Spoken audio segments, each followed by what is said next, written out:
Hi friends, welcome to Commerce Bytes. I hope you people are all doing well. എനിക്ക് കുറച്ചധികം males വരുന്നുണ്ട്. അതായത് നിങ്ങൾക്ക് എൻ്റെ പ്ലേലിസ്റ്റ് ആക്സസ് ചെയ്യാൻ പറ്റുന്നില്ല എന്നാണ് ആ മെയിൽസിൽ നിന്ന് എനിക്കും മനസ്സിലായത്. സോ അതിന് വേണ്ട സ്റ്റെപ്സ് ഞാൻ ജസ്റ്റ് ഒന്ന് നിങ്ങൾക്ക് പറഞ്ഞു തരാം. നമ്മളുടെ യൂട്യൂബ് പ്രൊഫൈലിലൊന്ന് ക്ലിക്ക് ചെയ്ത് കഴിയുമ്പോൾ നിങ്ങൾക്ക് നമ്മളുടെ മെയിനായിട്ടുള്ള ആ ഒരു മെയിൻ പേജ് ഹോം പേജിലേക്ക് എത്താൻ പറ്റും. അവിടെ നിന്ന് ജസ്റ്റ് ഒന്ന് സ്ലൈഡ് ചെയ്യുക റൈറ്റ് സൈഡിലേക്ക്. അപ്പോൾ വീഡിയോസ് വരും. അത് കഴിഞ്ഞ് ജസ്റ്റ് ഒന്നുകൂടെ സ്ലൈഡ് ചെയ്ത് കഴിയുമ്പോൾ അവിടെ പ്ലേലിസ്റ്റ് ഉണ്ടാവും. അവിടെ നമ്മൾ ക്രിയേറ്റ് ചെയ്ത് വെച്ചിരിക്കുന്ന പ്ലേലിസ്റ്റ് നിങ്ങളുടെ മുന്നിൽ അവൈലബിൾ ആയിരിക്കും. സോ ഏതാണോ പ്ലേലിസ്റ്റ് നിങ്ങൾക്ക് കാണാൻ ആവശ്യമുള്ളത് അതെല്ലാം നിങ്ങൾക്ക് 1 by 1 ആയിട്ട് കാണാം. പ്ലേലിസ്റ്റിൽ പ്ലേ ചെയ്യുന്നതാണ് നിങ്ങൾക്ക് കൂടുതൽ ഹെൽപ്ഫുൾ എന്ന് എനിക്ക് തോന്നാൻ കാരണം 1 to 1 ആയിട്ട് അതിൻ്റെ ഓർഡറിൽ അതിങ്ങനെ പോയിക്കൊണ്ടിരുന്നോളും. അതുകൊണ്ടാണ് ഞാൻ പറയുന്നത്. പിന്നെ വേറൊരു ബെനിഫിറ്റ് എന്താണെന്ന് വെച്ച് കഴിഞ്ഞാൽ ഇപ്പോൾ 2016 നിങ്ങൾക്ക് കാണുന്നു, 2016 കംപ്ലീറ്റ് ആയിട്ട് വരും, 2017 അങ്ങനെ നമുക്ക് ടോപ്പിക് വൈസ് ആയിട്ട് നമുക്ക് കവർ ചെയ്ത് പോവാം. അതുപോലെ തന്നെ ഞാൻ നിങ്ങളോട് പറഞ്ഞിട്ടുണ്ട് ഹയർ എഡ്യൂക്കേഷൻ സീരീസ് ഉണ്ട്, ഗോൾഡൻ സീരീസ് ഉണ്ട്, പിന്നെ റിസർച്ച് സീരീസ് ഉണ്ട്. അതെല്ലാം റിസർച്ച് സീരീസ് ആയിട്ട് നമ്മൾ സെലക്ട് ചെയ്ത് കഴിഞ്ഞാൽ it will be very helpful for you while concentrating to that particular topic. Okay, ഇപ്പോൾ ആ ഒരു പെർട്ടിക്കുലർ ടോപ്പിക്കിനെ നമുക്ക് പറ്റി നോക്കണം, ഡീറ്റെയിൽ ആയിട്ട് മനസ്സിലാക്കണം എന്ന് വെച്ചാൽ നമുക്ക് അങ്ങനെ നോക്കാം. ഓക്കെ, പിന്നെ മെയിനായിട്ടും ഞാൻ ടീച്ചിങ് ആപ്റ്റിറ്റ്യൂഡിൻ്റെ പോർഷൻസ് ഇൻക്ലൂഡ് ചെയ്തിരിക്കുന്നത് ഡെയിലി ടോപ്പ് മിനി സീരീസിലാണ്. ഓക്കെ, അതുകൊണ്ട് തന്നെ ടീച്ചിങ് ആപ്റ്റിറ്റ്യൂഡ് എന്ന് പറഞ്ഞ് ഞാൻ സെപ്പറേറ്റ് ആയിട്ട് ഒരു പ്ലേലിസ്റ്റ് ക്രിയേറ്റ് ചെയ്തിട്ടില്ല. അത് നമ്മളുടെ ഡെയിലി ടോപ്പ് മിനി സീരീസിൽ ഇൻക്ലൂഡഡ് ആണ്. ഓക്കെ, അതുകൊണ്ടാണ് എന്നോട് കുറച്ചധികം സ്റ്റുഡൻസ് ചോദിച്ചു, മാം ഞങ്ങൾക്ക് ടീച്ചിങ് ആപ്റ്റിറ്റ്യൂഡിൻ്റെ സീരീസ് അങ്ങനെ ഫൈൻഡ് ഔട്ട് ചെയ്തിട്ടില്ല, ഇപ്പോൾ കാണുന്നുണ്ടെങ്കിൽ തന്നെ അത് 1-2 വീഡിയോസേ കാണുന്നുള്ളൂ എന്നുള്ളത്. സോ ആ ഒരു പരാതി കൂടെ ഞാനിവിടെ പരിഹരിക്കുകയാണ്. ഡെയിലി ടോപ്പ് മിനി സീരീസിലാണ് ടീച്ചിങ് ആപ്റ്റിറ്റ്യൂഡിൻ്റെ എല്ലാ സീരീസും നമ്മൾ ഇൻക്ലൂഡ് ചെയ്തിരിക്കുന്നത്. ഓക്കെ, ഐ ഹോപ്പ് നിങ്ങളുടെ എല്ലാ ഡൗട്ടും ക്ലിയറായി എന്ന് ഞാൻ വിശ്വസിക്കുന്നു. And go head with your studies. നമ്മളുടെ എക്സാം August 14, 2021 ആണ്. അപ്പോൾ സമയം ഒട്ടും നമുക്ക് കളയാനില്ല. ഇനി നമുക്ക് നോക്കിക്കഴിഞ്ഞാൽ 14 ഡേയ്സേ നമ്മളുടെ മുന്നിലുള്ളൂ. അപ്പോൾ നമ്മളുടെ എക്സാം ക്രാക്ക് ഔട്ട് ചെയ്യാൻ വേണ്ടിയിട്ടുള്ള ആ ഒരു എയിം, നിങ്ങളുടെ ആ ഒരു ലക്ഷ്യം അങ്ങനെ തന്നെ മുന്നോട്ട് കൊണ്ടുപോയിക്കോളൂ. You people will be definitely gonna crack this exam Kerala set 2021. Okay, so ഇന്നിപ്പോൾ നമ്മൾ ഡിസ്കസ് ചെയ്യാൻ പോകുന്നത് 2016 ജൂൺ പാർട്ട് 6 സീരീസാണ് നമ്മളിപ്പോൾ കൊണ്ടുപോയിക്കൊണ്ടിരിക്കുന്നത്. അതിൽ തന്നെ പാർട്ട് 6 ആണ് നമ്മളിപ്പോൾ ഡിസ്കസ് ചെയ്യാൻ പോകുന്നത്. സോ നമുക്ക് സമയം കളയാതെ തന്നെ വേഗം ഓരോ ക്വസ്റ്റ്യനിലേക്ക് പോവാം അല്ലേ. നമുക്കിനി സമയം കളയാനില്ല, നിങ്ങൾക്ക് വീഡിയോസ് കണ്ട് സമയം കളയാനില്ല. സോ നിങ്ങൾക്ക് വേണമെങ്കിൽ നമ്മളുടെ വീഡിയോ ഓപ്പൺ ചെയ്തിട്ട് സൈഡിൽ ടുവേർഡ്സ് ദ റൈറ്റ് സൈഡിലായിട്ട് അവിടെ ഒരു 3 ബട്ടൺ ഇങ്ങനെ 3 പോയിൻറ്റ്സ് ആയിട്ട് ഇങ്ങനെ ഉണ്ടാവും അല്ലേ. ആ 3 ബട്ടൺ നിങ്ങൾ ഒന്ന് ഓപ്പൺ ചെയ്ത് കഴിയുമ്പോൾ അവിടെ പ്ലേ ബാക്ക് സ്പീഡ് എന്ന് പറഞ്ഞ് 3rd പോയിൻ്റായിട്ട് കിടക്കുന്നുണ്ടാവും. റിപ്പോർട്ട് ഉണ്ടാവും, പിന്നെ ക്വാളിറ്റി ഉണ്ടാവും, പിന്നെ 3ാമത്തെ പോയിൻ്റായിട്ട് കിടക്കുന്നത് പ്ലേ ബാക്ക് സ്പീഡ് എന്നുള്ളതാണ്. പ്ലേ ബാക്ക് സ്പീഡ് നിങ്ങൾക്കിപ്പോൾ നോർമലായിട്ടായിരിക്കും കിടക്കുന്നത്. നിങ്ങൾക്ക് വേണമെങ്കിൽ നിങ്ങൾക്ക് ജസ്റ്റ് ഒന്ന് വേഗം ഒന്ന് ഓടിച്ച് നോക്കിയാൽ മതി എന്നുണ്ടെങ്കിൽ നിങ്ങൾക്ക് ഏത് സ്പീഡിലാണോ പോകേണ്ടത് ആ ഒരു സ്പീഡിൽ കൊണ്ടുപോയി കഴിഞ്ഞാൽ it will be very helpful. അപ്പോൾ നിങ്ങൾക്ക് ആ ഒരു വീഡിയോ കംപ്ലീറ്റ് ആയിട്ട് കാണുകയും ചെയ്യാം, എന്നാൽ നിങ്ങളുടെ സമയം പോകുന്നില്ല. ഇറ്റ് ഈസ് എ ടിപ്പ്, നിങ്ങൾക്ക് യൂസ്ഫുൾ ആവും പറ്റുന്ന ഒരു ടിപ്പാണ്. ഞാൻ പെർട്ടിക്കുലർലി യൂസ് ചെയ്തിരുന്ന ഒരു ടിപ്പാണ്.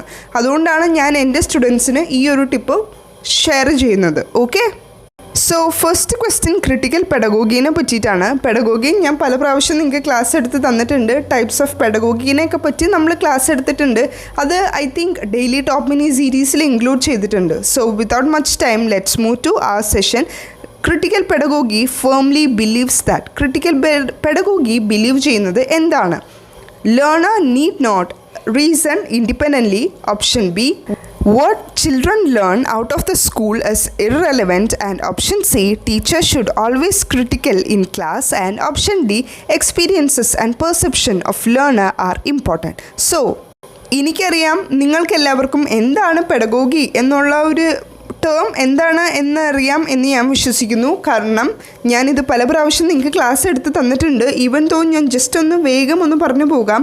പെഡഗോഗി പ്രൊപ്പൗണ്ട് ചെയ്തിരിക്കുന്നത് പൈഗറ്റാണ്. അതിൽ പറയുന്നത് ലീഡിങ് ചിൽഡ്രൻ എന്നൊരു പോയിന്റ് വളരെ ഇമ്പോർട്ടൻ്റ് ആയിട്ടുള്ള മെയിൻ പോയിൻ്റ് ആണ്. നോട്ട് ഡൗൺ ചെയ്യാത്തവർ മസ്റ്റായിട്ട് നോട്ട് ഡൗൺ ചെയ്യണം. ഓക്കെ, ആൻഡ് പെഡഗോഗിയിൽ പറയുന്നത് methods and practice of teaching as an academic subject. എങ്ങനെയാണോ നമ്മൾ ടീച്ചിങ് പ്രാക്ടീസ് ചെയ്യുന്നത് അതേ രീതി തന്നെയാണ് പെഡഗോഗി കൊണ്ട് ഉദ്ദേശിക്കുന്നത്. അവിടെ ഒരു പ്രൊഫഷനും അതുപോലെ തന്നെ സയൻസ് ഓഫ് ടീച്ചിങ്ങും കൂടിയാണ് boy and child plus leader എന്നാണ്.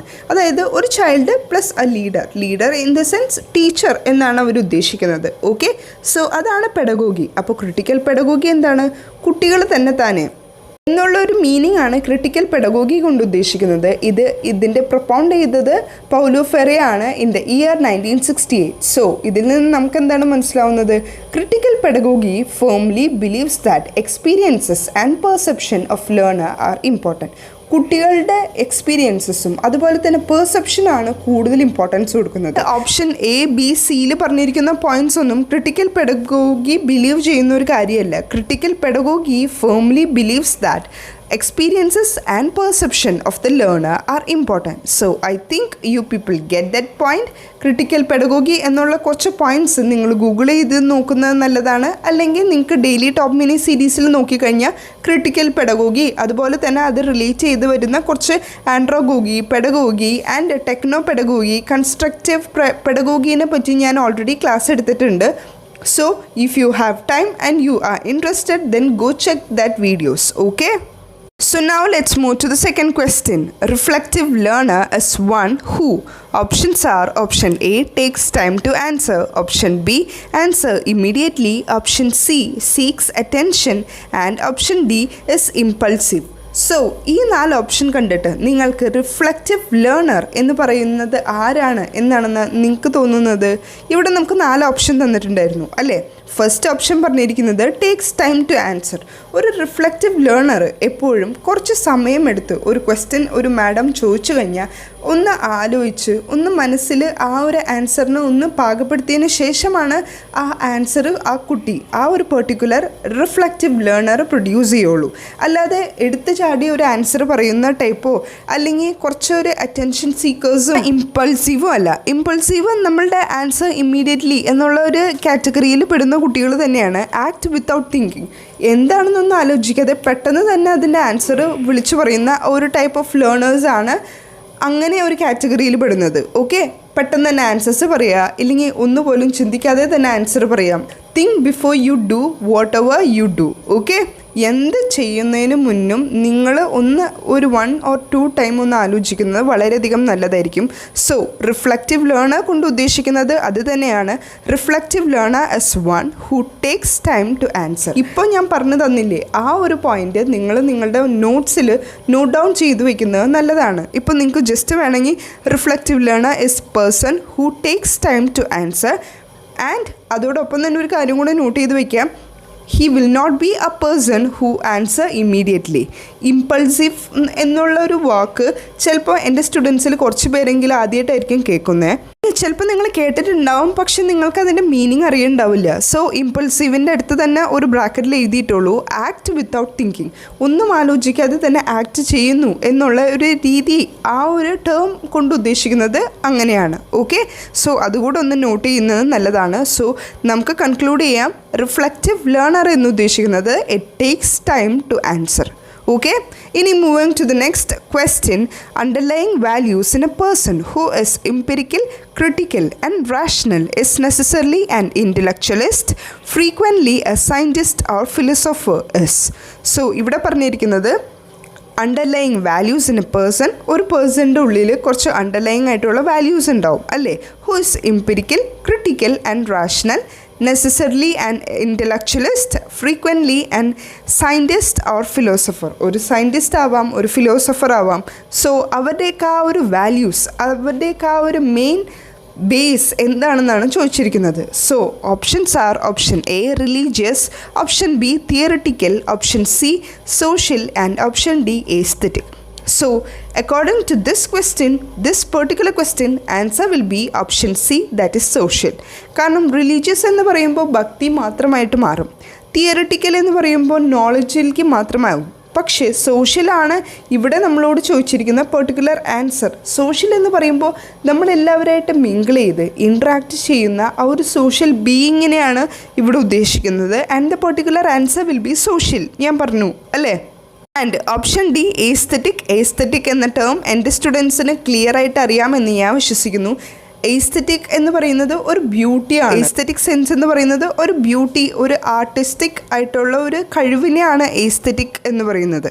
സോ ഇവിടെ നമ്മളോട് ചോദിച്ചിരിക്കുന്നത് underlying value in a person എന്നാണ്. And the answer will be social. Okay, ഇതുപോലുള്ള ക്വസ്റ്റ്യൻസ് നമുക്ക് കുറച്ചധികം തന്നെ എക്സ്പെക്റ്റ് ചെയ്യാം.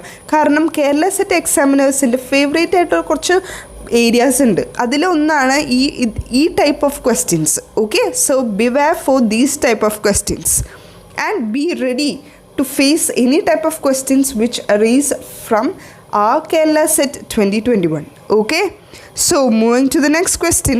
Value system of an adolescent is mostly that of his.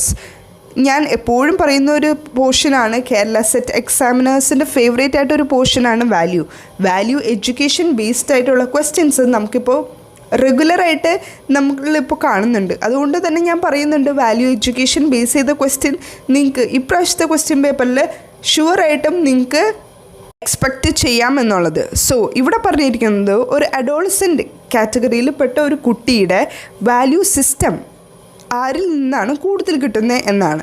Options are: option A parents, option B siblings, option C peers and option D religion. Here the answer will be option A, that is parents. പാരൻസിൽ നിന്നാണ് കുട്ടികൾക്ക് കൂടുതൽ values പകർന്നു കിട്ടുന്നത്. നമ്മൾക്ക് എന്തെങ്കിലും ഒരു value ഉണ്ടെങ്കിൽ അത് നമ്മളുടെ പാരൻസിൻ്റെ അടുത്ത് നിന്ന് നമുക്ക് കിട്ടിയിട്ടുള്ള കുറച്ച് വാല്യൂസാണ്. Okay, to the next question. ഇനി നമ്മൾ നോക്കാൻ പോകുന്ന 2 ക്വസ്റ്റ്യൻസ് റിസർച്ച് സീരീസിൽ നിന്നാണ്. ഓക്കെ, സോ ഈ ഒരു സെയിം ക്വസ്റ്റ്യൻ ഞാനിതിന് മുന്നേ നിങ്ങളായിട്ട് ഷെയർ ചെയ്തിട്ടുണ്ട്. നമ്മളുടെ ഏതോ ഒരു ഐ തിങ്ക് ഒരു 2018 അല്ലെങ്കിൽ 2019 ക്വസ്റ്റ്യൻ പേപ്പറിൽ വന്നിട്ടുള്ള സെയിം ക്വസ്റ്റ്യൻ ആണ്. അതുകൊണ്ട് തന്നെയാണ് ഞാൻ നിങ്ങളോട് പറയുന്നത്, പ്രീവിയസ് ഇയർ ക്വസ്റ്റ്യൻ പേപ്പർ എത്രത്തോളം നിങ്ങൾക്ക് അരച്ചു കുടിക്കാൻ പറ്റുമോ അത്രത്തോളം നല്ലതാണ്. കാരണം previous year question paper plays a major role in Kerala set 2021 exam. Take my word. Okay, so നമ്മളുടെ ക്വസ്റ്റ്യൻ എന്താണ്? Positive correlation is present when. എപ്പോഴാണ് പോസിറ്റീവ് കോറിലേഷൻ എന്ന് പറയുന്നതെന്ന്. Options are: option A 2 variables move on opposite direction, option B no change in variable, option C 1 variable goes up and 1 variable goes down, and option D 2 variables move in same direction.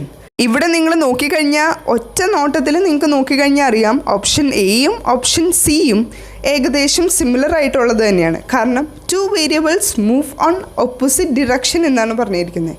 ഒന്ന് ഇപ്പോൾ left സൈഡിലേക്ക് പോയാൽ ഒന്ന് right സൈഡിലേക്ക് പോവും, ഇല്ലെങ്കിൽ ഒന്ന് ഇപ്പം മുകളിലേക്ക് പോയി കഴിഞ്ഞാൽ ഒന്ന് താഴേക്ക് പോവും എന്നുള്ള ഒരു രീതിയിലാണ് അവർ ഓപ്ഷൻ എ പറഞ്ഞിരിക്കുന്നത്. ഏകദേശം അത് വെച്ച് സിമിലർ ആണ് option C 1 variable goes up and 1 variable goes down എന്നുള്ളത്. സോ നിങ്ങൾക്ക് ഇപ്പോൾ ചിലപ്പോൾ ഈ പോസിറ്റീവ് കോറിലേഷനും നെഗറ്റീവ് കോറിലേഷനും നിങ്ങൾക്ക് അറിയുന്നുണ്ടാവും. പക്ഷേ കുറച്ച് സ്റ്റുഡൻസിന് അതൊരു കൺഫ്യൂഷൻ ഉണ്ടാവും. ഓക്കെ, എനിക്കറിയാം പോസിറ്റീവ് കോറിലേഷൻ നെഗറ്റീവ് കോറിലേഷൻ, പക്ഷേ ആകെ ഒരു കെട്ടുപണഞ്ഞ അവസ്ഥയിലാണ് എന്നുണ്ടെങ്കിൽ ഈ ഒരു പെർട്ടിക്കുലർ ക്വസ്റ്റ്യൻ നിങ്ങൾക്ക് വളരെയധികം ഹെൽപ്ഫുള്ളാവും.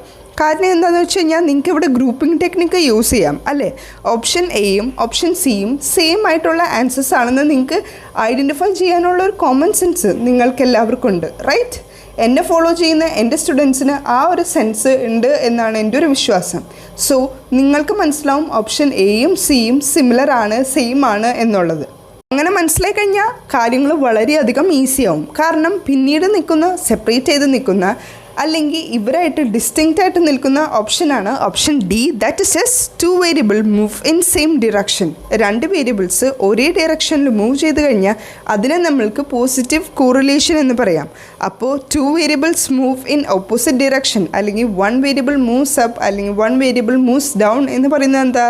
Negative correlation. അതുകൊണ്ടാണ് ഞാൻ പറഞ്ഞത് ചിലപ്പോൾ കുട്ടികൾക്ക് കോറിലേഷൻ എന്താണെന്നറിയാം, അല്ലെങ്കിൽ അതിൻ്റെ ടൈപ്സായ പോസിറ്റീവ് കോറിലേഷനും നെഗറ്റീവ് കോറിലേഷനും അറിയണ്ടാവും. എല്ലായ്പ്പോഴും ഇതുപോലുള്ള സേഫ് സോണായിട്ടുള്ള ക്വസ്റ്റ്യൻസ് നിങ്ങൾ എക്സ്പെക്റ്റ് ചെയ്യരുത്. എല്ലാ ടോപ്പിക്സിനെ പറ്റി നല്ല ക്രിസ്റ്റൽ ക്ലിയർ ഒരു നോളജ് നിങ്ങൾക്ക് ഉണ്ടായിരിക്കണം. എങ്കിൽ മാത്രമേ നമ്മൾക്ക് ഏതൊരു ടൈപ്പ് ഓഫ് കോമ്പറ്റേറ്റീവ് എക്സാമും നല്ല രീതിയിൽ തന്നെ അറ്റൻഡ് ചെയ്യാൻ പറ്റുള്ളൂ. ഓക്കെ, ഞാൻ നിങ്ങളോട് പറഞ്ഞിട്ടുണ്ട് പ്രീവിയസ് ഇയർ ക്വസ്റ്റ്യൻ പേപ്പർ അത്ര ഇമ്പോർട്ടൻ്റ് ആയിട്ട് നിങ്ങൾ കാണണം, അത്ര ഇമ്പോർട്ടൻ്റ് ആയിട്ട് കൺസിഡർ ചെയ്യണം. അതിൽ നമ്മളിപ്പോൾ ഒരു ക്വസ്റ്റ്യൻ നോക്കുകയാണെങ്കിൽ അതിൽ 4 ഓപ്ഷൻ ഉണ്ട്. ആ 4 ഓപ്ഷനെ പറ്റി നിങ്ങളൊന്ന് പഠിച്ചു കഴിഞ്ഞാൽ അപ്പോൾ തന്നെ നിങ്ങൾക്ക് ഹാഫ് ഫിൽഡ് ആണ്. ഓക്കെ, അതുപോലെയാണ് നിങ്ങളുടെ അപ്രോച്ച് എങ്കിൽ നിങ്ങൾക്ക് സുഖമായി തന്നെ Kerala set exam crack out ചെയ്യാൻ പറ്റും. Okay, so to the last question, researcher divides his population into certain groups and fix size of the sample from each group. It is called. So ഇവിടെ പറഞ്ഞിരിക്കുന്നത് researcher divides his population into certain groups. ഒരു population ഉണ്ടാവും, ആ population നമ്മൾ രൂപത്തിലാണെങ്കിൽ divide ചെയ്യുന്നു. എല്ലായ്പ്പോഴും ഇതുപോലുള്ള safe zoning ഓരോ ഗ്രൂപ്പിനും ഓരോ സൈസ് ഫിക്സ് ചെയ്യുന്നുണ്ട് എന്നുള്ളത്. And which type of sampling it is എന്നാണ് ചോദിച്ചിരിക്കുന്നത്. സോ റിസർച്ച് സീരീസ് എൻ്റെ സ്റ്റുഡൻസ് കണ്ടവരാണെങ്കിൽ it will be very helpful and very easily crack out this question. കാരണം ഞാൻ അതിലെ എക്സാമ്പിൾ അടക്കം നിങ്ങൾക്ക് പറഞ്ഞു തന്നിട്ടുണ്ട് അല്ലേ. അപ്പോൾ ഈ ഒരു പെർട്ടിക്കുലർ ക്വസ്റ്റ്യൻ തന്നെ നോക്കൂ. ഇവിടെ നമുക്ക് 4 ഓപ്ഷൻസ് ആണ് തന്നിരിക്കുന്നത്. Random sampling, stratified sampling, quarter sampling and cluster sampling. ഇവിടെ റാൻഡം സാമ്പിളിംഗ് എന്ന് പറയുമ്പോൾ തന്നെ നമുക്കറിയാം റാൻഡം ആയിട്ട് പിക്ക് ചെയ്യുന്നു. അത് സിമ്പിൾ റാൻഡം സാമ്പിളിംഗ് എന്നും അറിയപ്പെടും. അതായത് ഇപ്പോൾ 100 പേരുണ്ടെങ്കിൽ അതിൽ ഈക്വലി ചാൻസ് ഉണ്ട് അതിൽ 100 പേരിൽ ഒരാളെ സെലക്ട് ചെയ്യാനായിട്ട്. എല്ലാവർക്കും ഒരേ സെയിം ചാൻസ് ആണ്. ഓക്കെ, അതുപോലെ തന്നെ പിന്നെ നമ്മൾ പറഞ്ഞു stratified random sampling. Stratified random സാമ്പിളിംഗിൽ എങ്ങനെയാണെന്ന് വെച്ച് കഴിഞ്ഞാൽ നമ്മൾ പോപ്പുലേഷൻ ഡിവൈഡ് ചെയ്യുന്നത് ഓരോ സ്ട്രാറ്റാസ് ആയിട്ടാണ്. Random sample is chosen from each stratum. ഓരോ സെക്ഷൻ ബൈ സെക്ഷൻ ആയിട്ട് നമ്മൾ ഡിവൈഡ് ചെയ്തിട്ട് ആ ഓരോ സെക്ഷനിൽ നിന്ന് നമ്മൾ സാമ്പിൾ സെലക്ട് ചെയ്യുന്നു. അതാണ് സ്ട്രാറ്റിഫൈഡ് റാൻഡം സാമ്പിളിംഗ്. ഓരോ സ്ട്രാറ്റാസ് ആയിട്ട് നമ്മൾ ഡിവൈഡ് ചെയ്ത് എന്നിട്ട് നമ്മൾ ഈച്ച് സ്ട്രാറ്റം എന്ന് ഓരോന്നും നമ്മൾ സെലക്ട് ചെയ്യുന്നു. ഓക്കെ, പിന്നെ നമ്മൾ പറഞ്ഞതാണ് ക്വാർട്ടർ സാമ്പിളിംഗ്. ക്വാർട്ടർ സാമ്പിളിങ്ങിന് ഒരു എക്സാമ്പിൾ പറയുകയാണെങ്കിൽ നമ്മളുടെ റിയൽ ലൈഫ് സിറ്റുവേഷൻ തന്നെ എടുത്ത് നോക്കാം. നമുക്ക് കോളേജിൽ ഒരു എക്സാമ്പിൾ എടുത്ത് നോക്കാം. ഒരു കോളേജിൽ ഒരു പെർട്ടിക്കുലർ കോഴ്സ്, ഇപ്പോൾ BCom എടുക്കൂ. ആ BComൽ അവിടെ ഒരു കാറ്റഗറൈസേഷൻ അവർ പ്രൊവൈഡ് ചെയ്തിട്ടുണ്ടാവും. ഇത്ര പെർസെൻറ്റേജ് കുട്ടികളെ ജനറൽ കാറ്റഗറി, ഷെഡ്യൂൾ കാസ്റ്റ് ആയിട്ടുള്ള സ്റ്റുഡൻസിന് അപ്ലൈ ചെയ്യാം, അതുപോലെ തന്നെ OBC കാറ്റഗറിയിലുള്ള കുട്ടികൾക്ക് അപ്ലൈ ചെയ്യാം എന്നിങ്ങനെ ഓരോ പെർസെൻറ്റേജ് ആയിട്ട് അവർ ഡിവൈഡ് ചെയ്തിട്ടുണ്ടാവും. ഇപ്പോൾ അവിടെ 50 സീറ്റ്സ് ഉണ്ടെങ്കിൽ അവിടെ നമുക്ക് ചിലപ്പോൾ ഒരു 40 സീറ്റ്സ് അല്ലെങ്കിൽ 30 സീറ്റ്സ് ജനറൽ കാറ്റഗറി ആണെങ്കിൽ പിന്നെ വരുന്ന 15 എന്ന് പറയുന്നത് ചിലപ്പോൾ OBC അതുപോലെ തന്നെ SC/ST കാറ്റഗറിയിലുള്ള കുട്ടികൾക്കായിരിക്കും നമ്മുടെ ഇപ്പോഴത്തെ ആ ഒരു സ്കെയിൽ പോകുന്നത്. സോ അത് തന്നെയാണ് ക്വാട്ട സാമ്പിളിംഗ്. ഓരോ പെർസെൻറ്റേജ് അവിടെ ഫിക്സ് ചെയ്തിട്ടുണ്ടാവും. ആ ഒരു പെർട്ടിക്കുലർ രീതിയിലായിരിക്കും അവർ കറക്റ്റ് ചെയ്യുന്നത്. ഇപ്പോൾ ഈ ഒരു പെർട്ടിക്കുലർ ക്വസ്റ്റ്യനിൽ തന്നെ നോക്കൂ. Researcher divides his population. ഇപ്പോൾ അദ്ദേഹത്തിൻ്റെ പോപ്പുലേഷനിൽ ഇപ്പോൾ ഒരു 100 സ്റ്റുഡൻസ് ഉണ്ടെന്ന് വിചാരിക്കൂ. ആ 100 സ്റ്റുഡൻസിനും അവർ സെപ്പറേറ്റ് ആയിട്ടുള്ള സർട്ടൻ ഗ്രൂപ്പ്സ് അസൈൻ ചെയ്തിട്ടുണ്ട്. ഇപ്പം ഞാൻ പറഞ്ഞ പോലെ ഇപ്പോൾ 50 സ്റ്റുഡൻസിന് ജനറൽ കാറ്റഗറിയും പിന്നെ 25 students OBC, 25 students SC/ST category, അങ്ങനെ അവർ ആ ഒരു സൈസ് ഫിക്സ് ചെയ്തിട്ടുണ്ട്. ആ ഒരു ടൈപ്പ് ഓഫ് സാമ്പിളിംഗ് ഏതാണെന്നാണ് ചോദിച്ചിരിക്കുന്നത്. And it is none other than quarter sampling. പിന്നെ ഇവിടെ ലാസ്റ്റ് പറഞ്ഞു ക്ലസ്റ്റർ സാമ്പിളിംഗ്. ക്ലസ്റ്റർ സാമ്പിളിംഗ് എന്ന് പറയുമ്പോൾ clusters will be formed from the population and then cluster is chosen randomly. ക്ലസ്റ്റേഴ്സായിട്ട് ഓരോ ഗ്രൂപ്പായി തന്നെ അവർ ഡിവൈഡ് ചെയ്യും. എന്നിട്ട് ക്ലസ്റ്റർ എന്ന് പറയുമ്പോൾ അവിടെ ഹെട്രോജീനിയസ് ആയിട്ടുള്ള സാമ്പിൾസ് ആയിരിക്കും സെലക്ട് ചെയ്യുന്നത്. പക്ഷേ നമ്മൾ നേരത്തെ പറഞ്ഞില്ലേ സ്ട്രാറ്റിഫൈഡ് സാമ്പിളിങ്ങിൽ അവിടെ ഹോമോജീനിയസ് ആയിട്ടായിരിക്കും വരുന്നത്. ഓക്കെ, അതാണ് അവർ തമ്മിലുള്ള ഡിഫറൻസ്. നിങ്ങൾക്ക് ഇൻ ഡീറ്റെയിൽ ആയിട്ട് മനസ്സിലാക്കണമെങ്കിൽ റിസർച്ച് സീരീസ് ഉണ്ട്, അത് എങ്ങനെയാണ് പ്ലേലിസ്റ്റ് എടുക്കേണ്ടത് എന്ന് ഞാൻ നിങ്ങൾക്ക് പറഞ്ഞു തന്നിട്ടുണ്ട്. So do check it out that video and it will be very helpful for Kerala set 2021. Okay, so do not miss out to watch that videos. It is an important video, so do not miss out that video. So with this note, we are concluding. Let's see in the next video. Till then, work hard and study well. That's it. Thank you.